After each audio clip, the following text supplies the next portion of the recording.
FUTV, we're outside Old Trafford. We have to be talking the obvious. Saeed is with me. It's Ten Hag talk. Saeed, you've been a big Ten Hag. Yep. I won't say big Ten Hag out, but you've had a lot of doubts. But today we had the confirmation, kind of a mixed bag, mixed emotion. I wanted to get some other people's opinions on this because how are you seeing that 1 year triggered extension over what is clearly not a new deal? Yeah, it's like a new deal, but not really a new deal, isn't it? You know what I mean? It's kind of a weird one, man. I woke up at first I was like, yo, if this is if I see 2028, I would have been like, flipping out. Why are we rewarding 3 year plus a 1 year contract?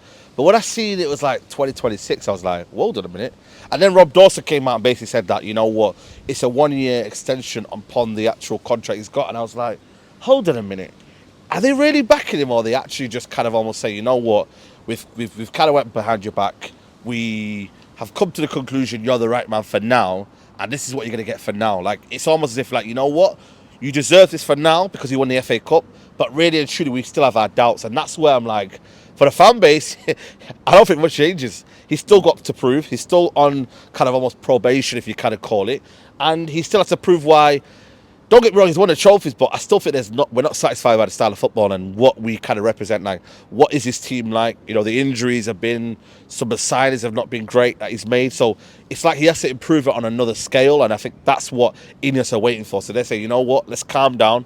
Let's give him a 1 year trigger extension, and then we'll say, right, cool. We'll go from there, and then let's say next year, we're going to have this whole debacle again, 2025 summer, Ten Hag not happy with the way INEOS are moving. You know the headlines of journalists and whatnot. They'll write report because it kind of also feeds into the media, because they'll be like, he's not going, he's not staying. Ajax want him back, and he's got 1 year left. Will he give him a new contract? It just adds a lot of questions.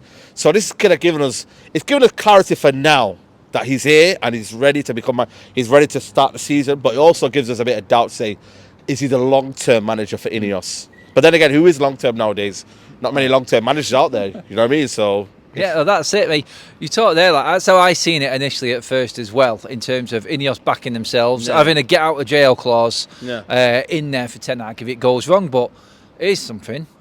What if it goes right? What if we win a trophy and get top four? Does that then flip it onto Ten Hag's side of things and say he goes into that negotiating for that new contract this time next year, like we said, but he's there now with well, I told you this would work. Now let's negotiate. Is it going to cost INEOS even more because he's actually produced the goods? Yeah, it's funny that he hasn't got his contract, in terms of the money, is still the same. I think he's getting 9 million a year. Yeah.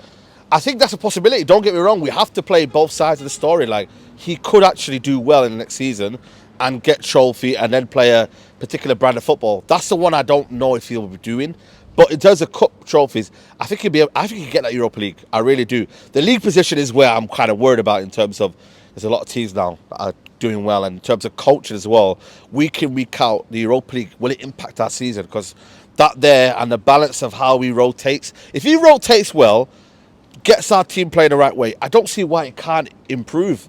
But the biggest but is that he's stubborn. He has these kind of favourites, and that's where my concerns are. But he can actually do well, and then, like you said, he'll be in a strong position to be like, you know what? I've done what you've asked me. I've got my style of play. I've got what I needed to do. Now, you know what I mean? Can you give me a new contract? Maybe he doesn't see himself here for a long term. He might say, you know what? I'll give you 2 more years and, maybe let's leave it like that. Maybe there was a kind of a mutual agreement, say, I want 2 years only. I don't want to be here maybe longer than that. Maybe it came to that, but for now, he said, I think his SCG actually came out. They're glad that he's here. He's happy to be here.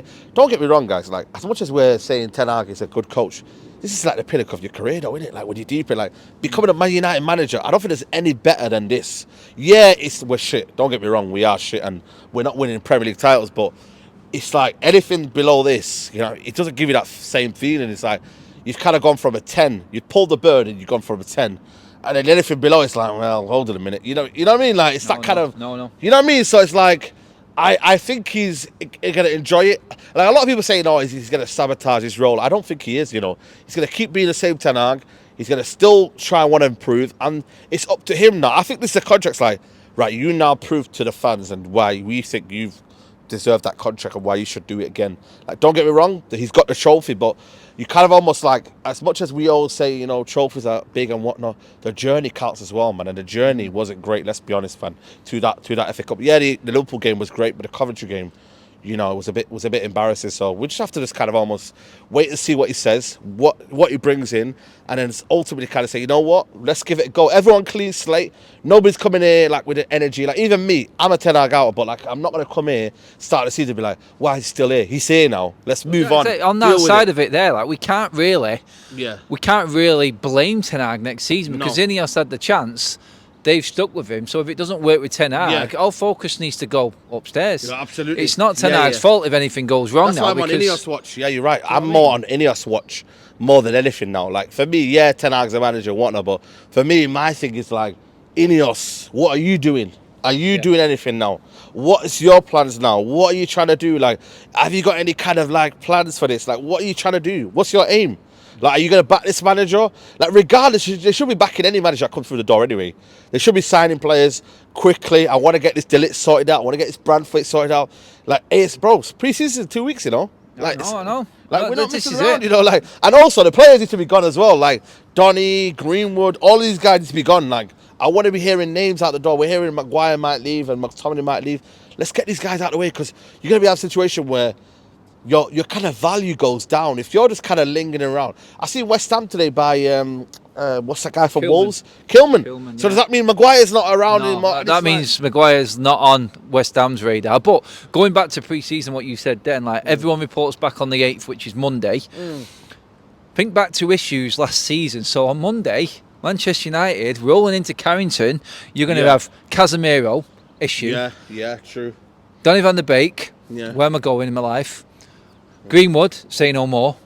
Sancho, what's happening with him and Ten Hag? Ten Hag's coming back to a bit of a issue situation, so United need to get a move on. We're hearing, obviously, Christopher Vivell is now in today. We know about Dan Ashworth. Now taking away the pressure of negotiations, taking away the pressures of managing above him and managing below him. I would say Wilcox below him, Ashworth above him. Ten Hag can concentrate on getting the best out of these players. Do you think there's going to be any reconciliation between any of these issue players coming in, i.e. Casemiro, Sancho? I would take Donny out of it because I just think he's not good enough. Do you think there's any reconciliation at all in any possibility of any of these players making a U-turn? I think it depends. The Casemiro one is one of them where I think, for me, he wants to stay, but I think the club will get rid of him because of the wages. You've seen it with Varane. They said get out. Even this Rashford thing, I think, did Muppeteers came out and said watch out for this space in terms of him, you know, how they deal with him. Like, you know, he's got to perform now for the wages that they brought in. I think now, Brailsford coming in performance-wise, Claude Blanc, they're like, yo, if these guys are on big wages and they're not performing, why are they here? Oh, my brother, 2-year plan. If you're not good enough after 2 years, you need to go. So I generally think, for me, Casemiro, they'll push him out, even though I think he wants to stay, for me personally. You know, the guys are like Maguire and whatnot. Are they going to force out players out? We've never seen this before. Have you ever seen Man United forcing players out? I get it, David De Gea contract run out, but we've never actively seen Man United say, you're going, mate. You're going. Like, not done a Aubameyang like Arsenal did, have we? Like a problem player or anything like that. Any problem player, anyone that they say, right, you're not going to be here. Like, they've never ever really said, yo, like, you're going to leave. Like, it's been a situation of, well, we'll just wait around and can he resurrect his career? Donny part 2 and stuff like that. You know what I mean? Like, it's always like someone part 2, and I'm like, come on, mate. Like, let's be real now. We have to take the situation into our own hands. Man United have got to say, right, we are doing this and it will be done. And if you don't like it, then see you later. That's what it has to be for me, because I just feel like, for me right now, we've given too much player power. We've given so much players like the license to kind of be like, just to be here for no reason. Like, no, Galatasaray want you, you go. You know, and this is what I think we should have done with Maguire. And as much as he had a good season and whatnot, and people said he played well, that summer United should have said something like, yo, you're playing under 23s, or you just need to know that you need to go, mate, basically. And I get it, you know, players have the contract and whatnot, but I feel like now is the time where the ownership needs to be on the INEOS to say, right, this is what we made clear, Adam, you need to go. Like, just make it clear, say, yo, you're not welcome here, it's not personal, we're just doing this the INEOS way. And it shows them that they're not Glazers and they're not like different people who have been soft. convince the fans that changes are coming.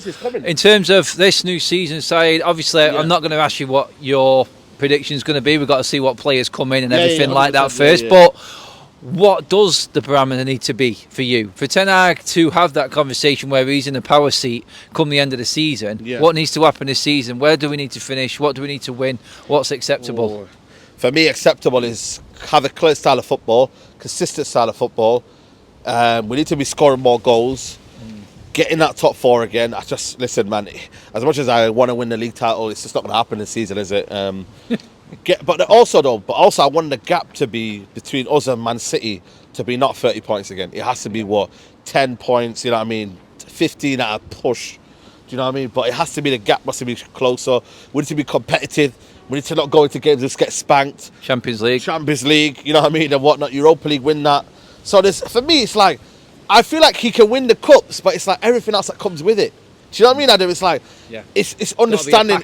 Yeah, and also it's the way he comes across in the media. It's the kind of not gaslighting us. It's not, you know, it's like understanding that, you know what, man, you're a Man United manager. You're not Ajax anymore. You're not this. You are a Manchester United manager, and we need to be known as that. And you can't gaslight us to thinking that 1-0, but hold on a minute, it's about trophies. The wind is absolutely mad here, by the way. It's absolutely mad. We'll wrap it up there. Top 4, closing the gap on City, the right players bought. Winning the Europa League, that's side point. Get your points in and your comments in below. Give the video a like. Make sure you subscribe to Forever United TV. On the spot content wherever we're going. Wind, gales, storm clouds are brewing over Old Trafford right now. Was that a sign of what's to come? What's to come, man? Let's see. Pre-season starts on Monday. I'll see you later on for the evening show, guys. Cheers, everybody. Bye-bye.